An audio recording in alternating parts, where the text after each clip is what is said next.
এবার চলো, আমরা তো বুঝে ফেলাম রাশি বা মাত্রা কিভাবে বের করতে পারি। আমরা আসলে আরো প্র্যাকটিস করবো, তাহলে আরো ক্লিয়ার হয়ে যাবে, সমস্যা নেই, করবো অবশ্যই। এবার আমরা একটু দেখি, আমি বললাম না রাশিকে দুই ভাগে ভাগ করা যায়, প্রথমে স্কেলার এবং ভেক্টর রাশি। তাহলে স্কেলার রাশি তো আমরা জানি 1 2 3 4 5 6 7 8 9 10, যে কোনো কিছু যেগুলো কোনো দিক নাই, তাপমাত্রা, এগুলি সময়, এগুলো কি স্কেলার রাশি, এগুলোকে প্রকাশ করার জন্য দিক লাগে না। কিন্তু ভেক্টর রাশি একটা নতুন রাশি যেটা আমরা চিনি না। তাহলে ভেক্টর রাশিকে কিভাবে প্রকাশ করব? ভেক্টরের প্রকাশ,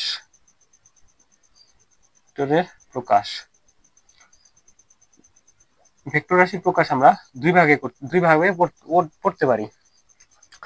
ভেক্টর রাশির প্রকাশ আমরা দুই ভাগে করতে পারি। একটা হচ্ছে কি জ্যামিতিক উপায়, জ্যামিতিক উপায়, দুই হচ্ছে কি লেটার, লেটার এর সাহায্যে, সাহায্যে, ঠিক আছে।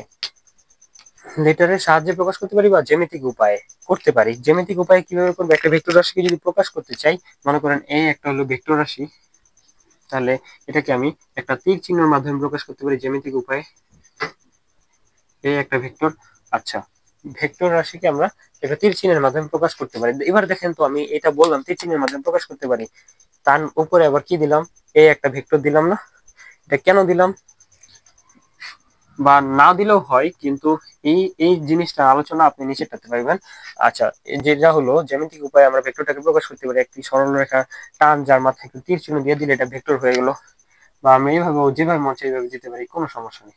একটা তীর চিহ্ন দিয়ে ভেক্টরটাকে প্রকাশ করে, যেই তীর চিহ্নের মানে যেখান থেকে শুরু হয়েছে এটাকে বলা হয় পাদবিন্দু। ভেক্টরের পাদবিন্দু, পাদবিন্দু, আর এটাকে বলা হয় শীর্ষবিন্দু, শীর্ষবিন্দু, ঠিক আছে, শীর্ষবিন্দু বলা হয়। বা এটাকে টেল বলা হয়, আর এটাকে বলা হয় হেড বলা হয়, ঠিক আছে। বা এটাকে আরেকটা নাম বলা হয় TAIL, টেল, আর এটাকে বলা হয় হেড, HEAD, হেড, ঠিক আছে, হেড বলা হয়, সমস্যা নেই। এবার লেটারের সাহায্যে কিভাবে প্রকাশ করতে পারি? লেটারের সাহায্যে আমরা কোন একটা ভেক্টর, মনে করেন একটা একটা ভেক্টর আছে যেটাকে আমরা এ দ্বারা প্রকাশ করতে পারি। আমরা অ্যালফাবেট কি আছে, এ থেকে জেড পর্যন্ত অ্যালফাবেট না, এ থেকে জেড পর্যন্ত অ্যালফাবেটের মধ্যে 26টি লেটারকে আমরা ভেক্টরের প্রকাশ হিসেবে লিখতে পারি। মনে করেন জেড একটা ভেক্টর লিখতে পারি, কে একটা ভেক্টর লিখতে পারি, এম ভেক্টর লিখতে পারি, কিন্তু শর্ত হইলো এগুলিকে ভেক্টর লেখার পারবো এভাবেই যে এই লেটারগুলোর উপরে আমাদের একটি তীর চিহ্ন দিতে হবে। এই ভেক্টরগুলোর উপরে আমাদের অবশ্যই তীর চিহ্ন দিতে হবে। মনে করেন একটা একটা ভেক্টর এ, এর উপর আমাদের তীর চিহ্ন দিয়ে প্রকাশ করতে হবে, তীর চিহ্ন দিয়ে প্রকাশ করতে হবে।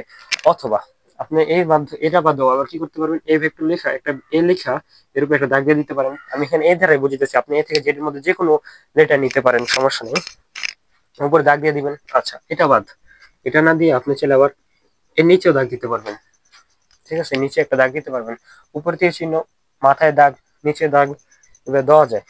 অথবা এবার যদি বই পুস্তকে বা মোটা অন্য কোনো জায়গায় লিখি, তাহলে কিভাবে লিখবো? আমরা টাইপিং করে যদি লিখি তাহলে বোল্ড করে লিখবো, মোটা করে লিখবো। এটা হলো কি খাতা কলমে না, হচ্ছে বইয়ে প্রকাশ করার জন্য এইভাবে প্রকাশ করে। যে কোনো একটা লেটারকে বোল্ড করে লেখা মানে কি, এটা একটা ভেক্টর বুঝাইতেছে, ঠিক আছে, ভেক্টরকে এইভাবে প্রকাশ করা যায়।